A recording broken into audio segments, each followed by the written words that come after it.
नमस्कार दोस्तों, राधे राधे। आपका हमारे इस YouTube चैनल श्री हरि बोल में बहुत बहुत स्वागत है। दोस्तों, आज हम ज्येष्ठ कृष्ण गणेश चतुर्थी व्रत कथा का श्रवण करेंगे, जिसको सुनने सुनाने से संपूर्ण इच्छाएं पूरी होती हैं और भगवान गणेश जी की कृपा प्राप्त होती है। कथा सुनने से पहले दोस्तों, अगर आपने हमारे इस YouTube चैनल को सब्सक्राइब नहीं करा है तो इस चैनल को सब्सक्राइब करें, बेल आइकन दबाएं ताकि हमारे नए वीडियो की नोटिफिकेशन आप तक सबसे पहले पहुंचे। इस वीडियो को लाइक और शेयर भी जरूर करें। पार्वती जी ने पूछा, हे पुत्र, ज्येष्ठ मास की चतुर्थी का किस प्रकार पूजन करना चाहिए? इस महीने के गणेश जी का क्या नाम है?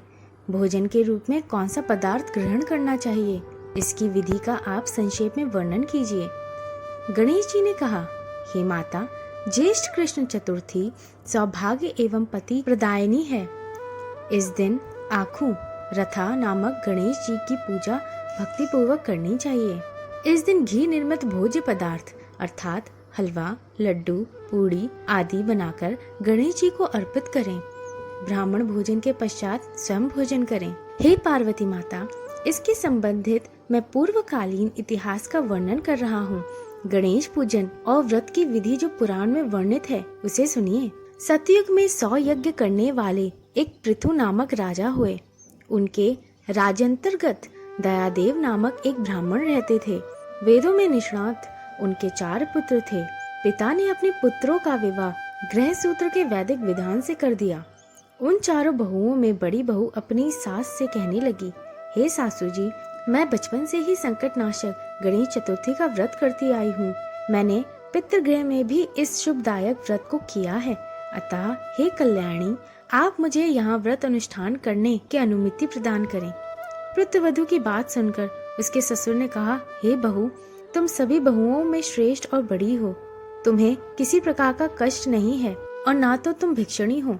ऐसी स्थिति में तुम किस लिए व्रत करना चाहती हो? हे सौभाग्यवती, अभी तुम्हारा समय उपभोग करने का है। ये गणेश जी कौन है? फिर तुम्हें करना ही क्या है? कुछ समय के पश्चात बड़ी बहू गर्भिणी हो गई। 10 मास के बाद उसने सुंदर बालक को प्रसव किया। उसकी सास बराबर बहू को व्रत करने का निषेध करने लगी और व्रत छोड़ने के लिए बहू को बाध्य करने लगी। व्रत भंग होने के फलस्वरूप गणेश जी कुछ दिनों में कुपित हो गए और उसके पुत्र के विवाह काल में वर वधू से सुमंगली के समय उसके पुत्र का अपहरण कर लिया। इस अनहोनी घटना से मंडप में खलबली मच गई। सब लोग व्याकुल होकर कहने लगे, लड़का कहाँ गया? किसने अपहरण कर लिया?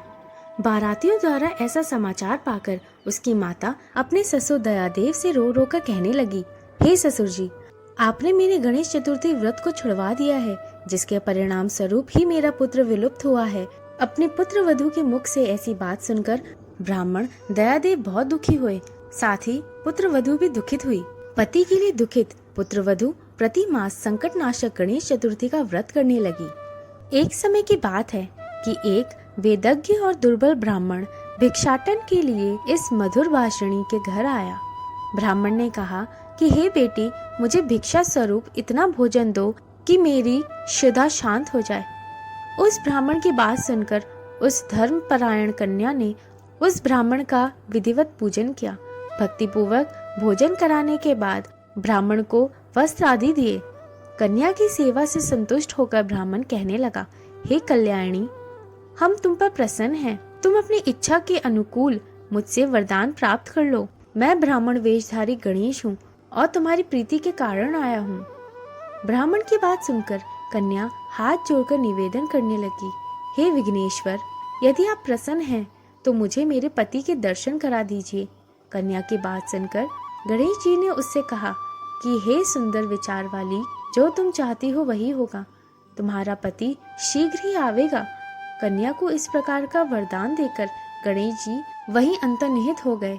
उसी समय की बात है कि सोम शर्मा नामक ब्राह्मण उस दुष्ट बालक को नगर में ले आया।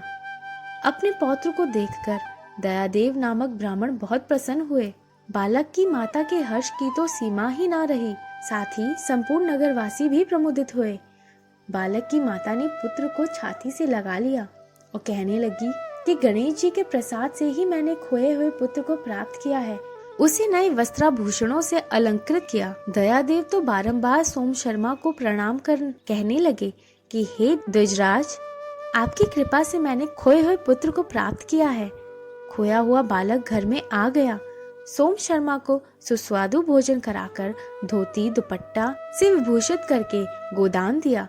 फिर से मंडप का निर्माण करके विधि पूर्वक वैवाहिक कार्य संपन्न किया। इससे सभी पूर्ववासी प्रसन्न हुए। वह भाग्यशालिनी कन्या अपने पति को पाकर धन्य हो उठी। ज्येष्ठ मास की कृष्ण पक्ष की चतुर्थी मनुष्य के मनोरथ को पूर्ण करती है। इस दिन नर नारियों को एक दंत गणेश की पूजा करनी चाहिए। हे देवी, पूर्व कथित रीति से भक्ति पूर्वक जो व्यक्ति इस व्रत एवं पूजन को करेंगे उनकी संपूर्ण इच्छाएं पूरी होंगी। श्री कृष्ण जी कहते हैं, हे राजन युधिष्ठिर, भगवान गणेश जी के व्रत का ऐसा ही महात्मा है। हे महाराज, अपने शत्रुओं के विनाशार्थ आप भी इस व्रत को अवश्य कीजिए। इति गणेश चतुर्थी व्रत कथा संपूर्ण। बोलिए श्री विघ्नहर्ता गणेश की जय। दोस्तों, अगर आपको हमारी ये वीडियो पसंद आई है तो कमेंट बॉक्स में हरिओम जरूर लिखें।